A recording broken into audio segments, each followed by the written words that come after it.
Sige na kasi Dahlia, isang beses lang to, please. Pagbigyan mo na ako. Gustong-gusto ko na kasi magka-jowa ka. I'm fine being single. Fine being single pero napaka-bitter. Kulang na lang pigain ka sa sobrang dami mong kinain na ampalay eh. Ano ba kasing mapapala ko kung papayag ako sa gusto mo? Anong album na gusto mo? Hindi.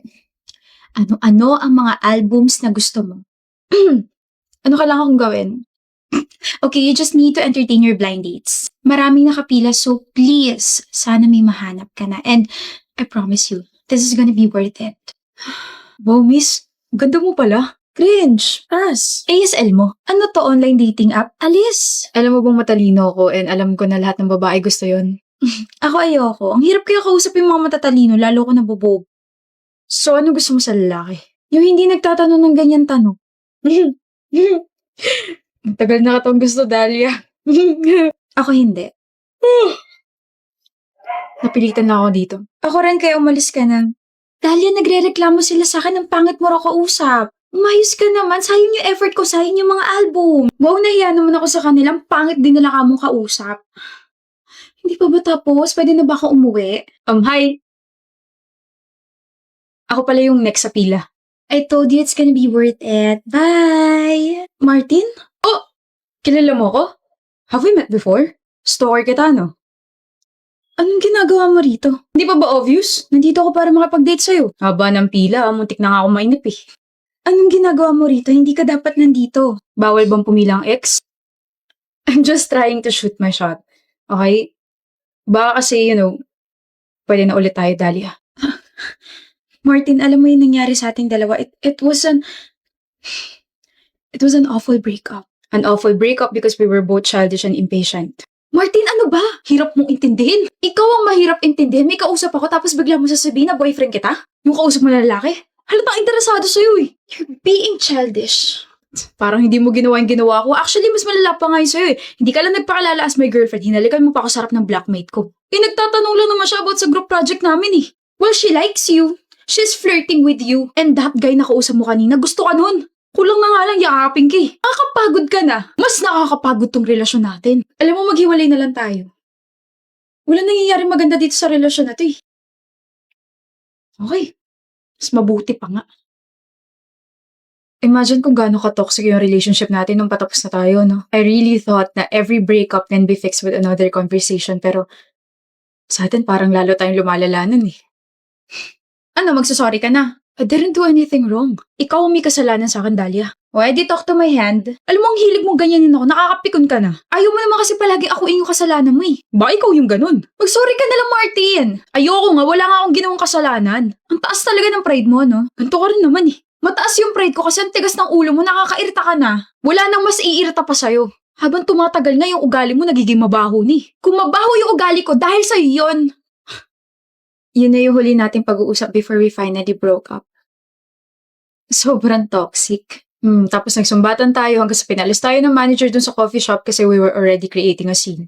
After nun, hindi na tayo nagkita, hindi na tayo nag-usap, hindi na tayo nagkabalikan, hindi na tayo naghintayan. Naghintay ako. Huh? Akala ko kasi maayos pa natin after a month or two, just like, our old petty fights, but you never came back. Hindi ka na pumunta sa coffee shop or sa mga tambayan natin. I tried to reach out, but I found out na you blocked me. Tapos pinuntahan kita sa bahay niyo, pero sabi ng kuya mo, pumunta ka rin sa probinsya. And kasi akala ko wala na talaga May kausap ako, Ilang tapos beses biglang din mo kasi sasabihin tayo na boyfriend nag-break, kita. ilang beses Kausap mo tayo na nag-away lalaki. sa isang Halatang araw. interesado sa'yo eh. When we broke up, Nakakapagod ka na.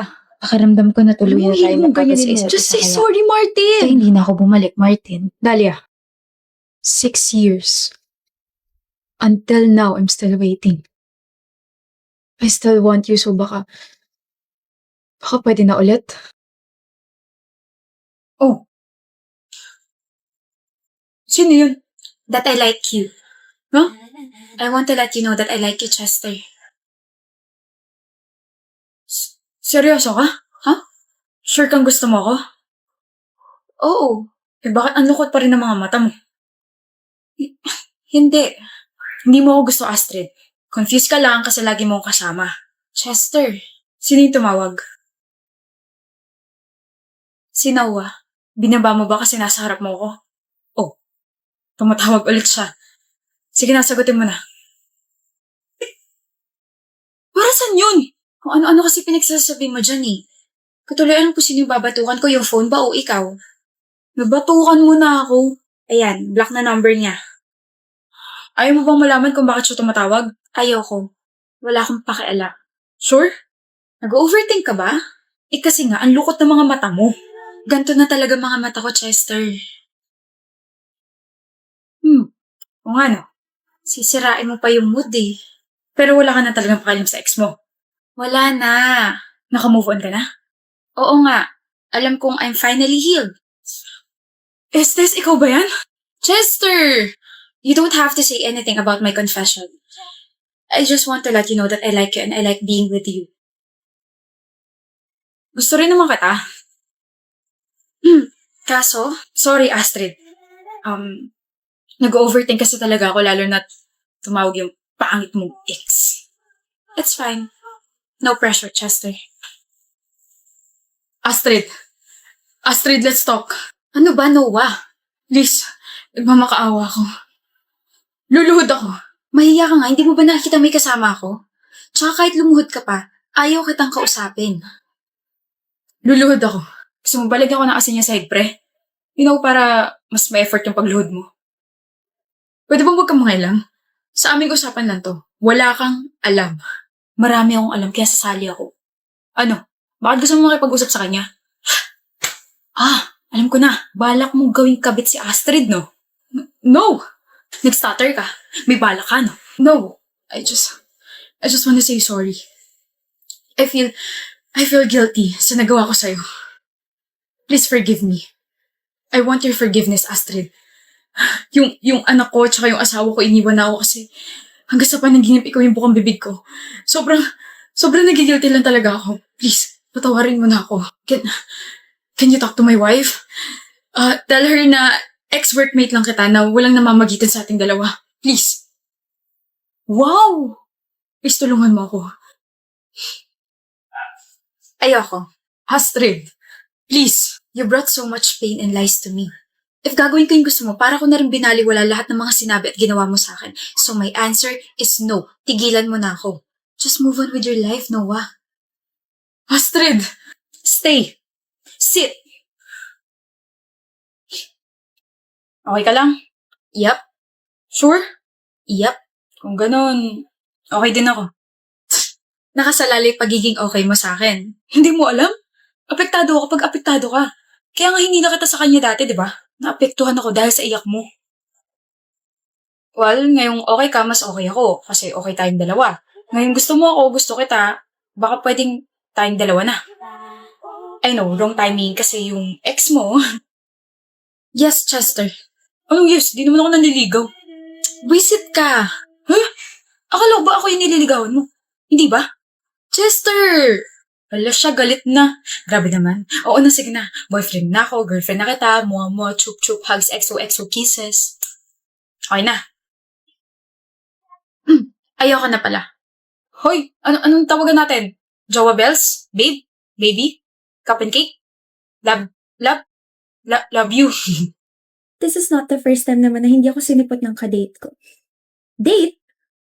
You're out of your mind, Jessica. He's not your date. You were just being kind because he helped you and binibigyan niya kasi ako ng free food. Kaya, he is not your date. But why do I feel sad dahil hindi niya ako sinipot? I'm sorry I'm late. Paalis na ako eh. So sorry, Jessica. Nangyayari naman talaga to. My ex suddenly showed up and she's with her mom kaya wala naman akong pake. Wala akong pake. Parehas pala tayo nakatali sa mga ex natin, no? That's interesting.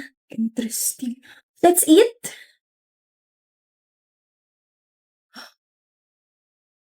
Tatlong araw na siyang hindi napunta rito. Sino? Sino hinahanap mo?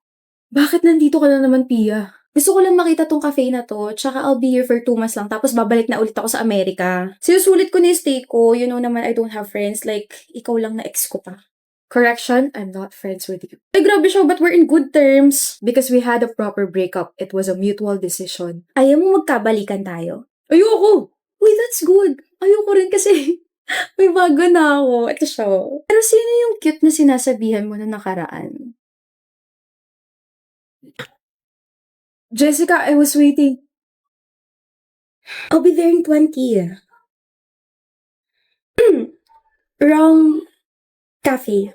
Jessica! Siya ba yun? Wait, she's like very pretty. Like, pretty ha? Pero bakit kanya iniwasan? May ginawa ka sa kanya, no? Wala, no? I mean, inaasar ko lang siya tapos, alam ba niya na ex mo ko? Shucks. Baka naman ma-misunderstood niya tayo. He likes her for sure. Ay, mukhang mapapaaga uwi ko sa Amerika nito. I guess this is our last interaction, Aris. Respect boundaries. Jessica! What? She's my ex, but... Ah, siya yung ex mo? Ganda niya. Hindi kami nagkabalikan, hindi kami magkakabalikan. Hindi ko naman tinatanong. Jessica! I told you to wait, diba? I just can't wait to see you, kaya ako na sumulubong sa'yo. Akala ko ba ayaw mo na siyang... Hindi niya sinabi sa'yo, pre? Alam ko na yung totoo. Hindi ka talaga niya boyfriend. Tsaka kilala ko to si Jessica. Hindi ka niya type and I know she won't betray my love for her. Nagkabalikan kayo? Let's not see each other again, Aris. I'm done using you, kaya umalis ka na. Okay. You really made a good decision na balikan ako. Sino may sabing babalikan kita? Gusto mo akong makita because of that, right? Gusto ko makipagkita because of this. What the heck, Jessica? How dare you na ipagkalat na we broke up because I stole some money from you? Ang bobo mo talaga, alam mo ba yun? Let's be clear, Glenn. Nakipag-break ako sa'yo because you are a gold digger jerk na hindi nagbabayad ng utang. Aside from that, you were the one who stole some money from me while I went sa CR habang kumakain tayo sa restaurant. Alam mo ba kung paano ko nalaman yon? The waiters told me and we had to check the CCTV and my gosh, I honestly felt the secondhand embarrassment sa ginawa mo. Tanga! Oh, let me just also remind you na you had an affair with your boss kasi mapera siya, di ba? Double tanga. Kaya don't expect na magkakabalikan tayo because you brought so much pain to me. And wag ka na rin mag-expect na gugustuhin ka ng lalaki kanina. What? For 4 years of being in a relationship with you, kilalang kilala na kita, Jessica. You like that guy but something went wrong, right? Good luck with that. I hope you experience another heartbreak. Glenn, I knew it. Hindi mo talaga ako matitiis. That's for not keeping your mouth shut. Hala siya po, ulit-ulit. Oo na nga po, bibili na kita ng apples. Bye sis, love ya. Kulit. Jessica, can we talk? Ayoko. Di ka na talaga pumunta sa cafe. I told you, Iris, let's not see each other again because I'm done using you. Gamitin mo pa ako. Huh? Para lagi kitang nakikita.